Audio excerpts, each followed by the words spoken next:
profite pour vous saluer et je passe maintenant la parole à Madame Géraldine Bannier, rapporteure de la Commission des Affaires culturelles et de l'Éducation.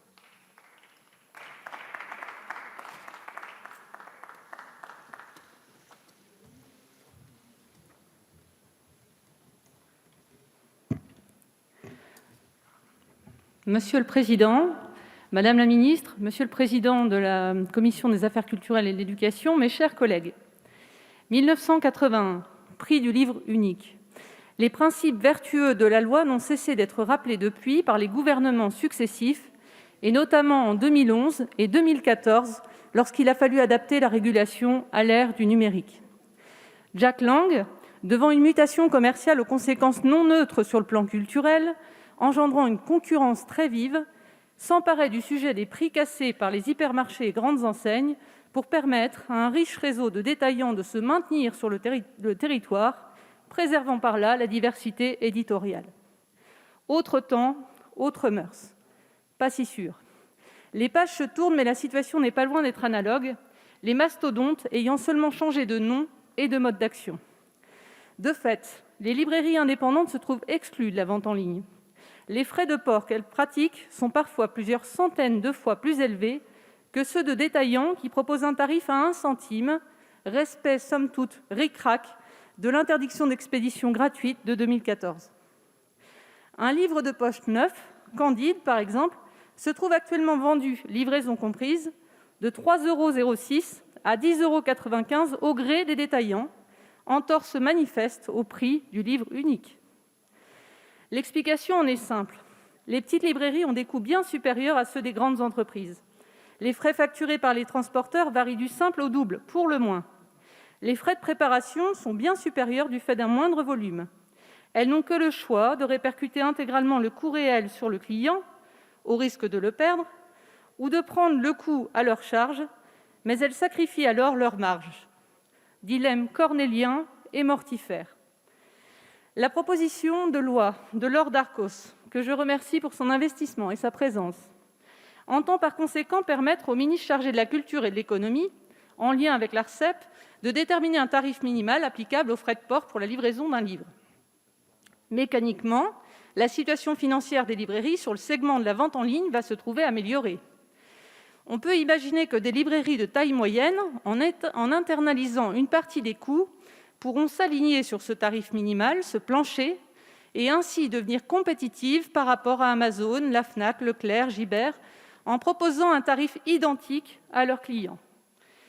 Plus encore, une telle mesure pourrait inciter certains lecteurs à se déplacer en point physique pour éviter le surcoût. Gain sur le plan social indéniable et environnemental pour ceux qui, proches d'une librairie, devraient éviter l'envoi à domicile. Voilà qui est en phase avec la lumière mise récemment, salutaire, sur le soutien et le retour indispensable au commerce de proximité. Il faut espérer que la mesure puisse réellement faire évoluer les pratiques vers le cliquer-retirer et faire surtout prendre conscience au public de l'impact sur l'activité locale et sur l'environnement de sa façon de consommer, conscience qui s'est développée dans le contexte du confinement et que l'on peut clairement encourager ici. Nous sommes face à un moment à saisir, un kairos, si je puis me permettre. Néanmoins, l'adoption de cette mesure constitue un véritable pari. Il n'est pas facile d'en anticiper les effets sur l'économie réelle. D'autres reports sont possibles, vers le livre numérique, le livre d'occasion, d'autres biens culturels ou loisirs, qui ne financeront ni les auteurs ni les éditeurs à un niveau équivalent et devront être regardés de près. Des contournements aussi pourraient mettre à mal l'efficacité de la mesure et on le sait, l'imagination des GAFAN dépasse largement le domaine fiscal. Tout dépendra également du tarif qui sera déterminé par le pouvoir réglementaire. Trop faible, il n'aidera pas les librairies et ne saurait modifier le marché.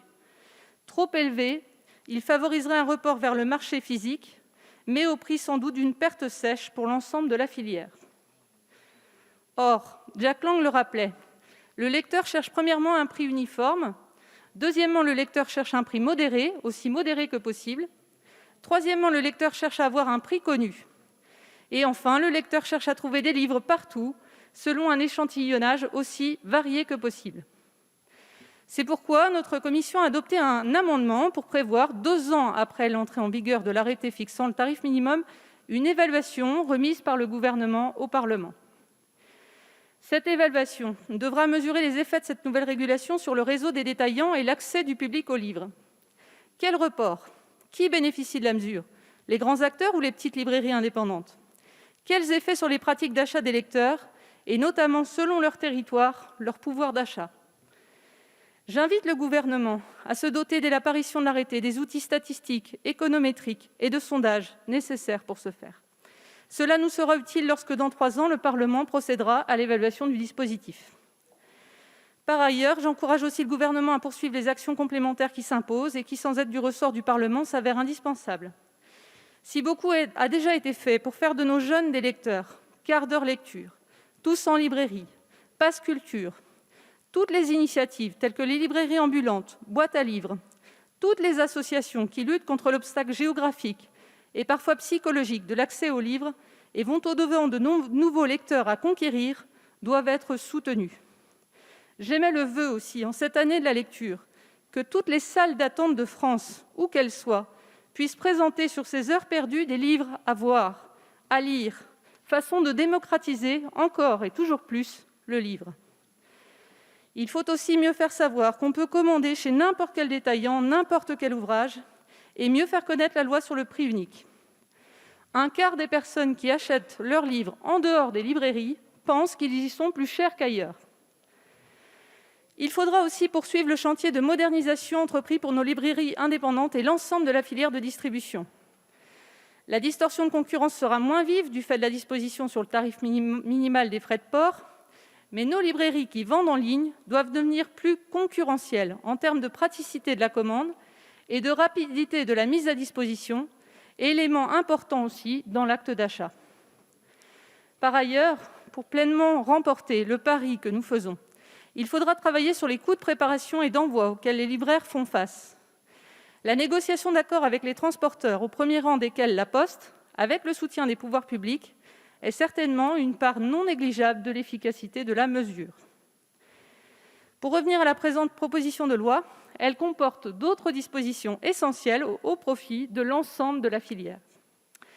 D'abord, à l'article 1, l'interdiction de solde partiel faite aux éditeurs qui ne sauraient ainsi solder leurs propres ouvrages, notamment en ligne, au détriment de leurs détaillants.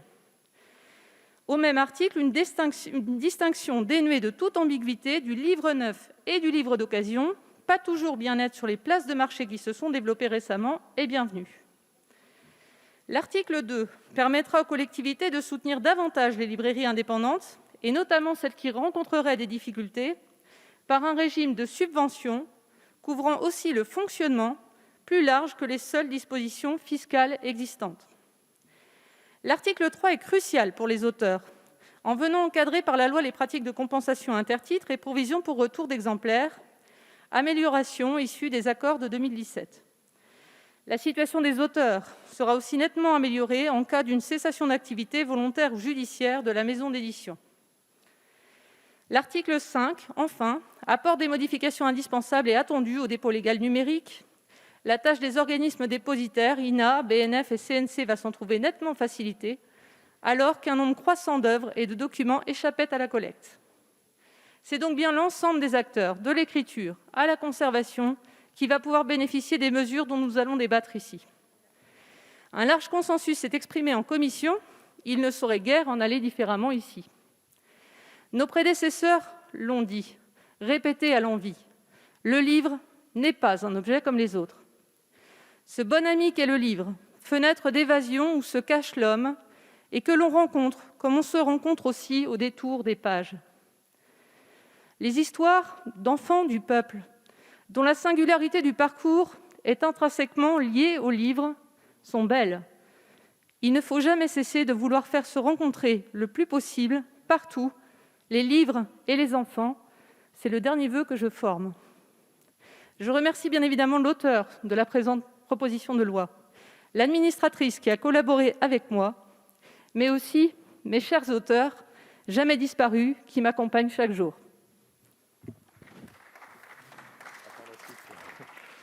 Merci beaucoup. Nous pouvons